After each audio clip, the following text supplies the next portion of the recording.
Good morning from Bullcock Beach in Caloundra, and isn't it a beautiful day? It's 21-22 degrees today in spring, and look at this view. It's fantastic, isn't it? We're going to go for a little walk and then we're going to have a delicious breakfast down here by the beach. Such a nice day to be out, hey? And we want to take you with us.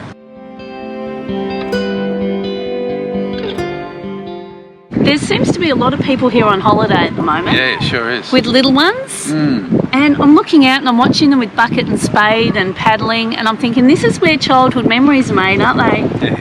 I always think of our, seaside holidays or beach holidays when I was really young, and it's taking me back.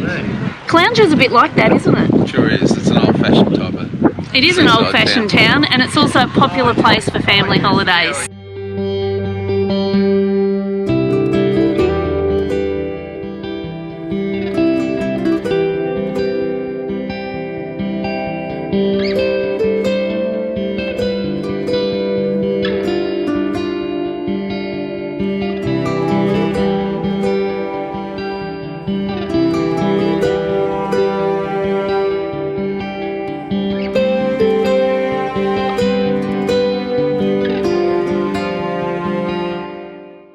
With strawberries, banana, kiwi fruit and orange, and blueberries. It's about 22-23 degrees right now. Perfect weather, perfect spot.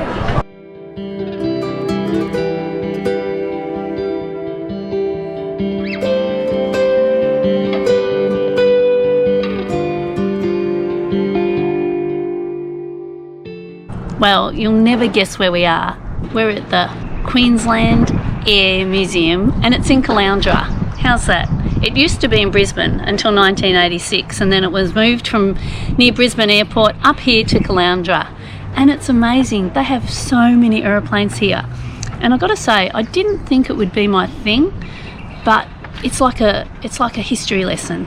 It's just amazing. The memorabilia that they've got from history and from the wars and from all the service that these planes have done is just incredible.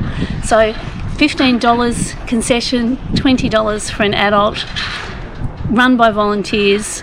It's a wonderful way to spend a few hours in Caloundra.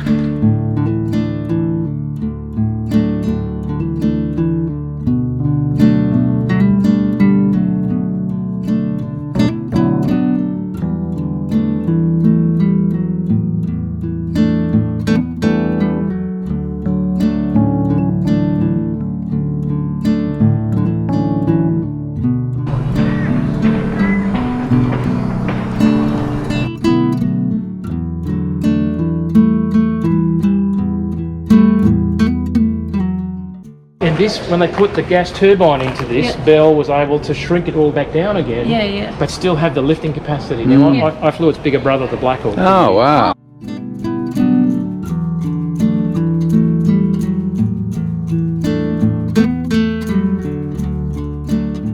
And then you come around the corner here, and we replaced these with this thing, which is the Gloucester Meteor, which is iconic in its own way because it was the very first Allied jet aircraft to make it into the war, the only one that made it into the war. Wow. Oh, wow. During the last 3 months of the war, pretty much, the Meteor's been. Now, you didn't hear much about it because it was so special. They didn't let it do anything. Like it wasn't allowed to leave Britain because they didn't want it to fall into German hands. So up until D-Day, it kind of had to stay in Britain, and then when D-Day appeared, it couldn't go past Belgium. Up here is your is your is your bomb aimer, your bombardier, and your weapon system. Up in the very nose there, which we can't get to, is a very antiquated radar, looking for periscopes or conning towers. And then he would control the mission or the bombing run from here by looking through this glass panel. Wow. Okay. How many people in here? 6. And you'll see what it's like. So watch your hands. Keep watching your hands. Yep. Wow.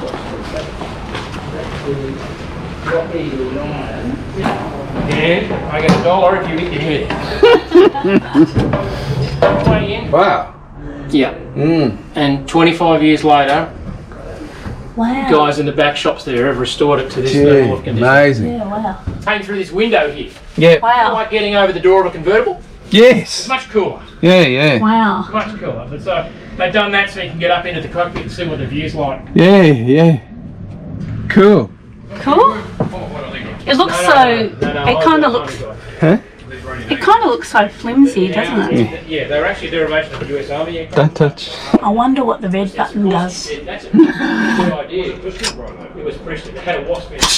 Oh, you got me fright. So working backward to forward, there's a ventral weapon station down there. Yep. 2 machine guns for the protection of the rear and the below the aircraft. Yep. Wow. Now, I don't think that was manned all the time because that is an awfully unergonomic station to work at. Yeah, I'll say. You're on your knees. Yeah. But he was probably up here helping the crew out. Yeah. But I would say that the dorsal station there, the turret, was manned all the time on rotation. So because you can see the whole aircraft and you can see behind. Yeah, right. And if they ever got anybody coming up behind them, then they'd race the guy down there to protect the. They really had torpedoes and or depth charges in the bomb bay. Okay. Yeah. So those are the 2 stations here. Moving forward. If you find a submarine, your first thing you want to do is tell somebody, and they're going to say, "Where is it?" Yeah. So, well, the Pacific, mate. Old guys in the museum here, who probably were in Vietnam, told me that Golf Whitlam used to fly in these. Oh. He was 6'3". Yeah. Wow. I reckon he hit his head on everything. Yeah. All right, so these are your navigators. Your radio operator station, and we're talking Morse code. Oh, wow. Wow. Old school Morse code. Gee. Yeah. And then the pilot station. So we already had the sort of, you work way down there to be the bomber and the weapon system operator. Wow. Coffee urn, oven, hot water, fridge, storage for your equipment, What's that? a rack to sleep on, 2 racks, little chair, cafe style. Because it could be 12 hours out here. Did you see here the kitchen? They've got fridge, kettle, Oh, yeah. hot water. Yep. Crazy. And they would buy from the USPX a 110 volt toaster oven. Oh, yeah. Plug it in so they could do waffles and toasties. Yeah, how's That's that? very Australian. Wow. Toilet. So, Wow. Yep. And then as you sort of come forward, these observer stations here would be kitted out. They've got intercom to talk to the crew. So when you're doing search and rescue, Ah. so this aircraft participated in the Tony Bullimore rescue. Oh, yeah. Yep. Dubois, Bullimore, the 3 of them. Yeah, From the right. Great Southern Race. Yeah. And so when they were on a SAR mission, they could load a survival raft kit into the bomb bay and they could bomb it down to him. Set, we've got these guys. These are acoustic sensors. Wow. So they're taking all the sonar buoy feed. Wow, that's amazing. Oh, look. He's the senior guy, he's the junior guy, and it's a bit like a waterfall, a bit like the Matrix. Yeah. It's just lines of code and bubbles, but they can read it as to what it is. Wow. So they're doing that. This guy here is the magnetic anomaly detector on the tail boom of both this and the Neptune is a big proboscis. It's a magnetic anomaly detector. Wow. They use them for surveying, for looking for geographic signal. But what it does is it's detecting the magnetic variations in the magnetic field of the Earth. So if you're 50 miles out over water and there's no ships in sight and there's a big magnetic flux variation, something ferrous is in the water. It's either a wrecked ship or it's a submarine. Yeah. There's 4 of everything because there's 4 engines. Yeah. So you've got 4 fire levers, 4 engine sets of engine controls. They all go down. So they're the same gauge but repeated 4 times. One for each. Put that down. That's a paper. That's it all put together. I'd back you up and we'd get full power and then the engines would deliver full power, props would go and you'd have your hand on the yoke, so hands back, other hand on the yoke there, this thing here, this thing. and you'd pull back on that, hold that, you get to your VREF and you gently pull it back. Now you'd be holding that aerodynamic force, so what you do is you grab the trim wheel and retrim the trim tabs and they would remove the force and it would stay there. It's so fascinating. This is so much better than I thought. And they have volunteer guides who have so much experience, who probably worked for defence services. So our guide David was so interesting and talked about, he takes us inside the planes and tells us what they do and shows us all around, and it's a great insight into the way that they strategize and everything, talking about the difference between flying a plane and using it for operations. That's crazy. Didn't you find that fascinating? Oh, yeah. That's the most fascinating thing. I really enjoyed this way more than I thought I would.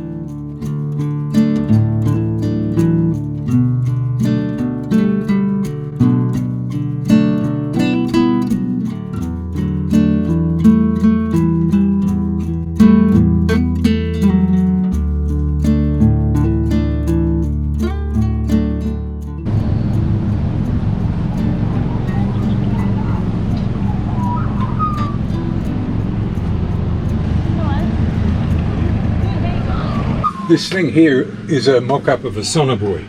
Ah. That's an actual one. And so these were hung all around the top of the fuselage, and also in racks. Oh, yeah. Because we would use plenty of those during a typical ASW sortie. So it enabled us to detect a submerged submarine by flying over the top of it and getting a reading on a trace up in the nose section. Wow. And we could then mark the position with a gun that fired a smoke float out the back here at the speed we were doing, so it marked the exact spot that we detected that submarine. So we could come around and get a series, and that gave you a trail in the water, so you knew where he was. Fly down, get another one, drop an attack signal in an exercise, or a homing torpedo in wartime conditions. Before we go, there's an interesting twist to the story that we have to share with you.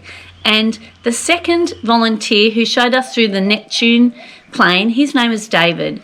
And when David was 22 years old, that was his first plane that he did his first flight as a navigator all those years ago, because he's 81 now, and now he's helping to restore the same plane. Isn't that incredible? He must be sitting there working away on it and thinking about being this young 22-year-old making his first flight. We thought that was just awesome. Anyway, we really hope you enjoyed this week's video. Something different again, but we really enjoyed it. Did you count how many times I said wow? It was fascinating. Totally recommend it. If you live in Southeast Queensland or you're visiting Southeast Queensland, the Queensland Air Museum at Caloundra is definitely worth a visit. See you next week.